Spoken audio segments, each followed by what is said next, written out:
commencerons par la lecture du psaume 2. Pourquoi les nations s'agitent-elles? Pourquoi les peuples grondent-ils en vain? Les rois de la terre se postent, les princes se liguent ensemble contre le Seigneur et contre l'homme qui a reçu son onction. Brisons leurs liens, secouons leurs chaînes. Il rit, celui qui habite le ciel, le Seigneur se moque d'eux. Il leur parle dans sa colère, dans sa fureur, il les épouvante. C'est moi qui ai investi mon roi sur Sion, ma montagne sacrée. Je vais proclamer le décret du Seigneur. Il m'a dit, tu es mon fils, c'est moi qui t'ai engendré aujourd'hui. Demande-moi, et je te donnerai les nations comme patrimoine, comme propriété, les extrémités de la terre. Tu les briseras avec un sceptre de fer, comme une poterie, tu les mettras en pièces. Et maintenant, rois, ayez du bon sens, recevez l'instruction, juge de la terre. Servez le Seigneur avec crainte, soyez dans l'allégresse en frissonnant. Embrassez le Fils, de peur qu'il ne se mette en colère et que vous ne disparaissiez en chemin. Car sa colère s'enflamme vite. Heureux tous ceux qui trouvent en lui un abri. Bonjour mes frères et mes sœurs, nous sommes encore réunis aujourd'hui ensemble. Bonjour mes bien-aimés. Alléluia, j'espère que cette journée vous sera encore favorable. Je vous souhaite encore une belle matinée, un bon café, un bon déjeuner et surtout une bonne nourriture spirituelle. Amen.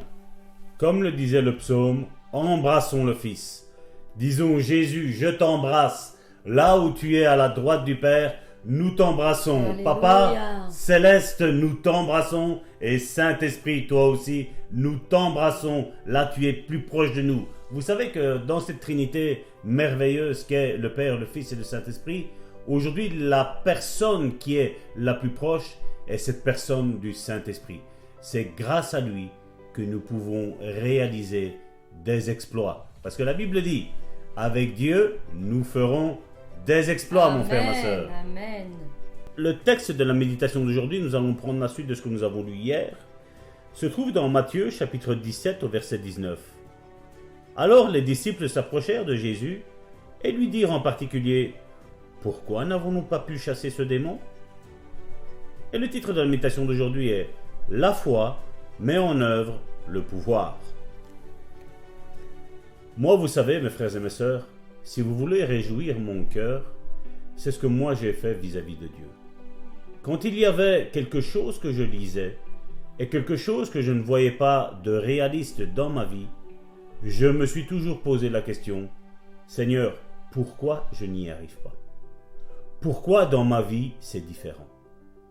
Et vous savez, quand vous questionnez Dieu, certains disent, mais c'est éprouver Dieu. Non.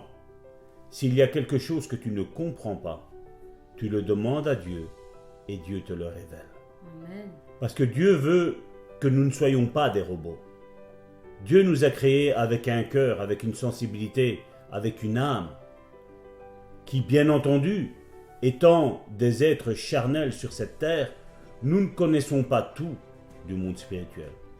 Moi-même, malgré que Dieu m'utilise énormément dans le domaine spirituel, je n'aurai jamais la prétention de tout savoir.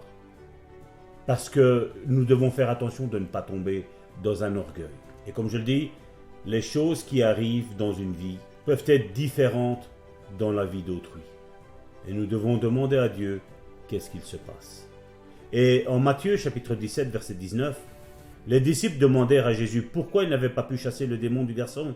Ils étaient troublés parce qu'ils avaient chassé des démons et eu du succès dans leur ministère envers d'autres. Pourquoi donc n'avaient-ils pas pu le chasser cette fois-ci? Et ils se sont questionnés.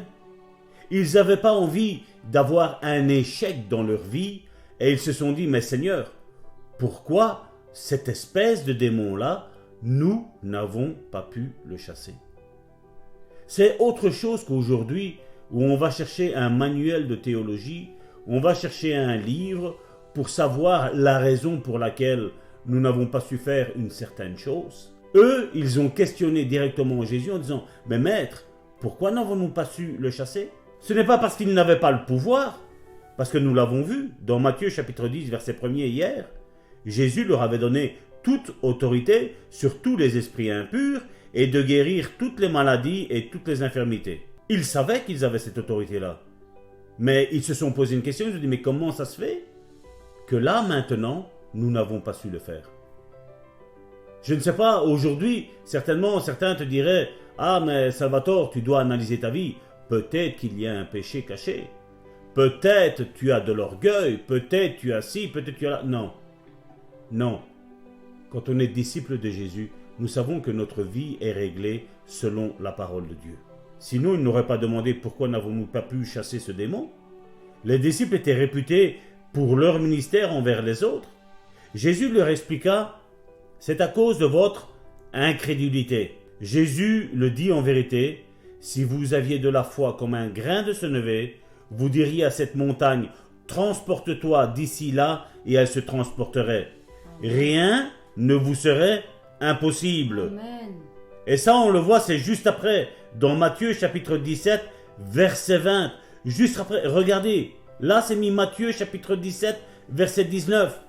Et au verset 20, le verset juste après, il dit c'est à cause de votre incrédulité, parce que si vous diriez à cette montagne de partir, de se déraciner et d'aller se planter dans la mer ou ailleurs, elle le ferait. Et Jésus dit, rien ne vous serait impossible. Amen. J'aimerais que vous vous rendiez compte de quelque chose. C'est une chose que pratiquement tout le mouvement pentecôtiste ne comprend pas, car il place le pouvoir au-dessus de toute autre chose. Il dit, si nous avons de la puissance, ça y est. Pourtant, ses disciples avaient la puissance, et ils ne réussirent pas. On dit, si rien ne se passe, c'est parce que nous n'avons pas de pouvoir. Mais ce n'est pas de cela qu'il s'agit. Ce n'est pas une question de pouvoir, mais plutôt de foi. Chaque échec est un échec de foi. Ses disciples avaient la puissance. Jésus expliqua qu'ils n'avaient pas pu chasser ce démon à cause de leur incrédulité. Le pouvoir ne marche pas dans l'incrédulité. Le pouvoir est activé par la foi. La foi met en œuvre le pouvoir. La foi active le pouvoir. Jésus lui-même, qui était rempli de sa divinité, l'a dit. Dans une ville, il n'a pas pu chasser aucun démon et faire aucune maladie, si ce n'est à quelques-uns. Et il a dit, à cause de leur incrédulité.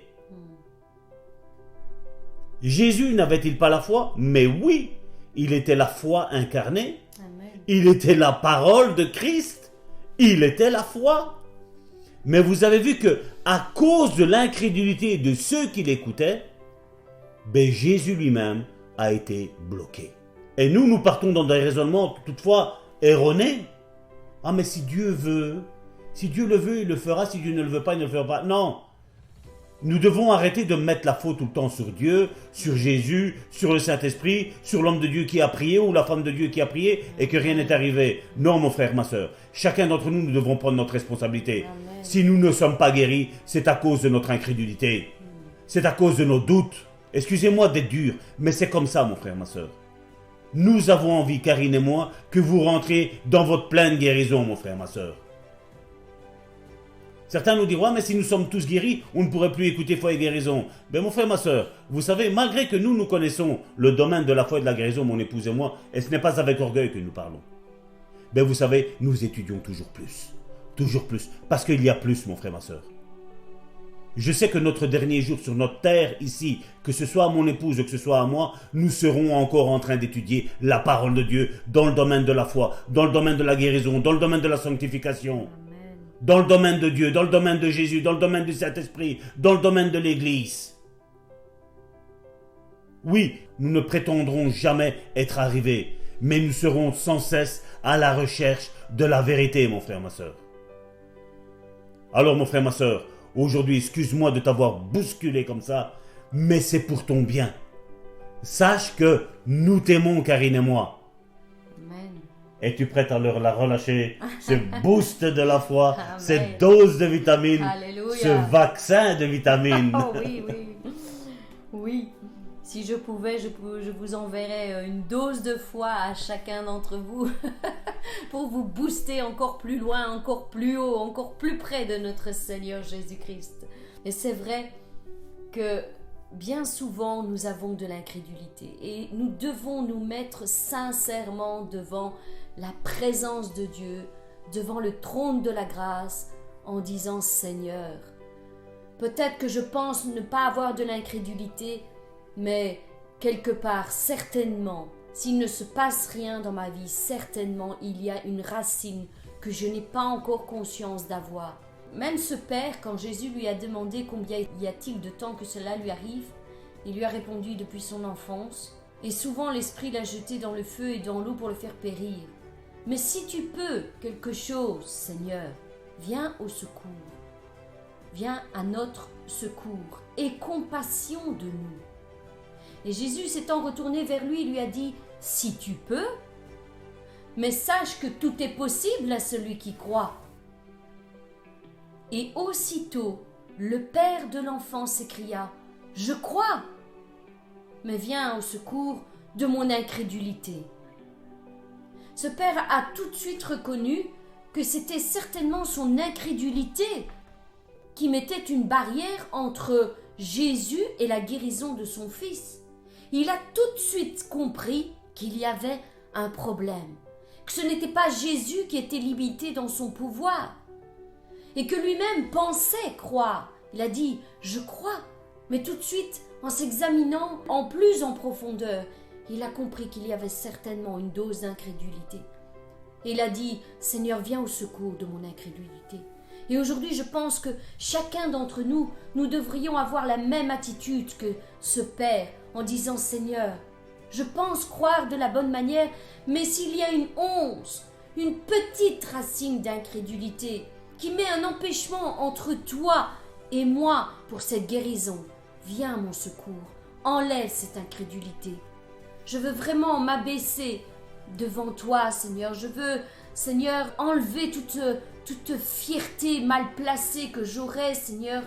Je voudrais, Seigneur, que tu viennes au secours de mon incrédulité, que tu sondes mon cœur, Seigneur. Et s'il y a ne fût-ce qu'un micron d'incrédulité, que tu l'enlèves. Que tu l'enlèves, tout doute, toute incrédulité. Seigneur, aujourd'hui je veux faire, Seigneur, cet acte de foi en me remettant toute la journée devant toi et en te priant, en te suppliant d'enlever toute racine d'incrédulité qui peut produire en moi une barrière, un empêchement afin que je reçoive ma guérison. Je ne veux pas que tu sois stoppé dans ton amour, Seigneur, dans ton œuvre en moi, Seigneur. Seigneur, tu as payé le prix à la croix pour ma guérison. Et par tes meurtrissures, je suis guéri. Et aujourd'hui, je proclame que toute racine d'incrédulité est brisée au nom puissant de Jésus-Christ. Amen. Toute racine d'incrédulité est arrachée au nom puissant de Jésus-Christ. Et je veux mettre, Seigneur, de l'anti-herbe, si je puis dire, de cette manière. Je veux mettre, Seigneur, vraiment ma foi, Seigneur, devant toi, Seigneur. Fais-la pousser encore plus, Seigneur. Et Seigneur, tu as dit que si on avait de la foi comme un grain de sénévé, Seigneur, nous pourrions dire à cette montagne, ôte-toi de là, et elle se jetterait dans la mer. Et rien ne nous serait impossible. Rien ne nous serait impossible. Seigneur, je veux le croire qu'aujourd'hui, tu fais ce travail en moi.